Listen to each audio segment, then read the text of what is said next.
Ina, how many years have you been doing the fest? I don't remember, but can it possibly be 8? That can't be right, can it? You tell me. I could Maybe? I could look at the records. Yeah, I think it's been 8 years. How did you That's first find out amazing. about it? Um, Online, somebody mentioned that they do this really cool thing. And I was like, that sounds like a really good thing. And it was a time where I really needed it. I was writing and feeling really isolated with my writing, and it was perfect timing to do something where my internet connection is unstable, it's telling me. But it was perfect timing, and I so enjoyed the fact that we were all talking to each other. So I kept it up ever since. What do you think it But was yeah, that it was just what somebody on Facebook. what was it that first attracted you to the Postcard Fest, or what did you find attractive about it at the beginning? It was a chance to communicate in a spontaneous way, just like a conversation rather than something super formal or competitive. We were all just poets talking to each other. And that's, to me, that's like my best life. Oh, look, writers all talking to each other, just talking. And I love male poems, so How does the fest augment your own poetry composition practice? I have really learned over the past couple of years to stop stressing out while I'm writing. It really has been a good practice for getting over my internal editor when I'm doing first drafts. And I've noticed that as I've gone through the fest year after year, I've become much better about just letting the words come out and worrying about the editing later. So it's definitely improved that way. And I think that helps me get more to the heart of what I'm trying to say more quickly when I'm willing to let go of that editor and say, okay, you can come back later. I don't have to listen to you right now. How do you normally sit down to write a postcard poem? Can you take us through your method? My method is, as somebody with a couple of jobs and a kid who has a lot of running around that needs to happen for him, my method is to carry postcards in my purse. And when I'm sitting in the car waiting for him, something that struck me that day ends up on the postcard. Sometimes it's not in the car, it's at 3 in the morning. But basically, I just carry a stash with me and pick the one that feels right for that moment and just start writing.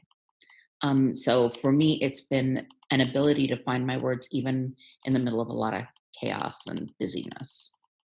So you carry cards with you and a pen, and you must carry. Do you carry the list with you? You do. I carry the list, I print it out and I fold it up and it's inside my wallet and I mark off each person as it happens. And I carry postcard stamps. But I'm usually prepared before we start writing. Like I've already picked 30 postcards. This year, my kid did it with me. And so he also picked 30 postcards out of our big box of postcards. And so we both had stamps with us and postcards with us, and we were ready to go. We had copies of our list. Are you sick of the seashell stamps? Yes, I really wish the post office would, like, get over themselves. It's like, people do really send postcards still, and they're not always from the beach. Yeah, I'm ready for something else. I wrote, Like, they used to make all different kinds. Like, just come on, guys. I wrote a couple of postcard poems that used the seashell stamps as a Rorschach test. What do you see in your seashell stamp? I'll have to send you the poems. I'll do that. I don't want to say it for the record. Yeah, I um, I that's great. tell a story about your creative experience. That's a big question. Tell me more about what kind of story? Just about the postcards and the poems and Yeah, I got into a groove, and some years I'm like, I'm going to do all Denise Levertov epigraphs for my postcards. So I have to find an epigraph. I find the card. I write it down on the card. Address it to the person. Is there any kind of series that you've gone through, or method, or some? Did you have a subject, for instance, that you wrote about, or just a story about composing, other than the ones you've told? Yeah, the first year, I was still a pretty new mom, and I realized that I had my hands full. My son is very bright and also just no boundaries. So I was running around after this amazing kid with no filters. And a lot of that first year was like my going, okay, I have to be able to talk to somebody. And I'm afraid that the people who got my postcards got the I'm talking to you about what this experience is like. I had been very involved in raising my brothers, who are always a good bit younger than I am, but who are all a bit younger than I am, but this was a very different experience. And so just spitting out, not kind of mushy, oh, I'm feeling terrible stuff, but trying to find the metaphors to convey what it was like to have this small person who was physically hanging on me all the time and also was crazy busy in the mind, and just knowing that there was an adult on the other end who I could convey that to, and my job was just to say, this is what my experience is like. That was kind of my first year, which I haven't done that since, because parenting has become easier. But that first year, it was a real lifeline, because I realized that we had a very special kid on our hands, and just trying to wrap my head around that was a lot. So that was my first year of experience. I have to say that doesn't sound very intellectual, but there it is. No, it's a great story. There are two kind of postcarders: those who send their 31 and call it quits, and those who send bonus postcards. I am I did it last year, but I couldn't do it this year. I am so grateful for those people, like the ones who do one a week after we're done with our 31 days. It's just nice. It's like a voice from the void. It's like, oh, you're reminding me that like there is this community out there and we care about each other enough to send our words to them. It's amazing. And I'm really grateful to those people. And I'm hoping in a year or two, I will be able to be one of those people again, because it's, like I said, it's something you don't get anyplace else, is that sense of a community that's all over the world. And there's a number of worldwide postcard or poetry projects, but this one feels so supportive and so physical. There's an actual card. It's not something online. It's actually physically in your hands. Somebody touched something and now it's in your mailbox. It's almost like holding hands all the way across the planet sometimes. So that sense of community is one thing. That sense of tangibility, the actual holding on to the card that somebody else is going to be holding on to. And those are two things that you apparently love about the project. What's a third thing that you love about it? There are some darn good poets out there. And I love poetry. And the fact that somebody is sending me, they're amazing.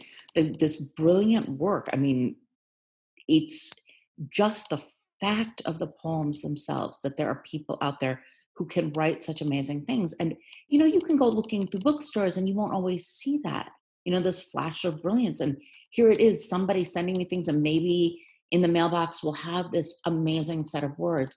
So the actual poetry itself, I think, is something that it feels like a privilege to be able to look through all these poems and say, this one speaks to me. This one really is technically amazing.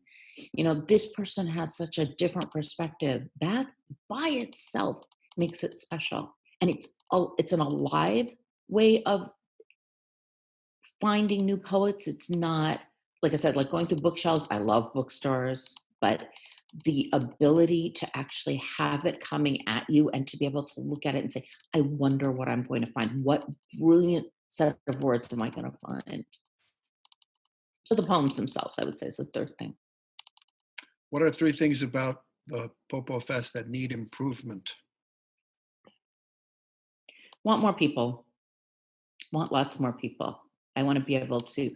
I love the fact that some of the people we've been trading for years, I think I almost always end up in group three. And I think that's because there's a group of us who all get on it early, but not quite early enough.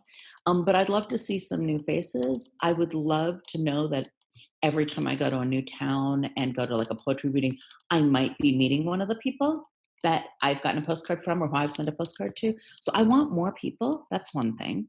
Um,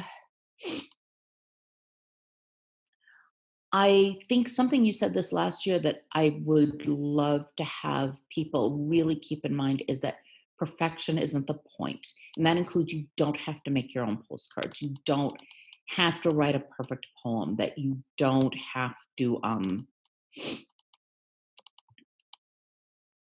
this isn't about presenting your quote best self. This is about presenting your authentic self. And I think, however, I'm not sure how to get people to get comfortable with that, but especially with people coming in new, to make them feel like this is a warm, welcoming environment where you get to write your words and nobody is going to say, oh, that's not good enough, because you put it out there, it's good enough. And a third thing, oh man, I'm out. I'm sorry. I can't think of a third thing. I really can't. Fix the website. Okay, fix the website. What's going on with the website? Well, we've heard reports that it's a little too cluttered and people Mm, looking for POPO, or it's like, where the hell is it? I can't find it. So okay. we'll do something about that. So are you Um, gonna separate it out from your personal website, do you think? yeah. Cool. Are there any online poetry communities you think might like to hear about the project?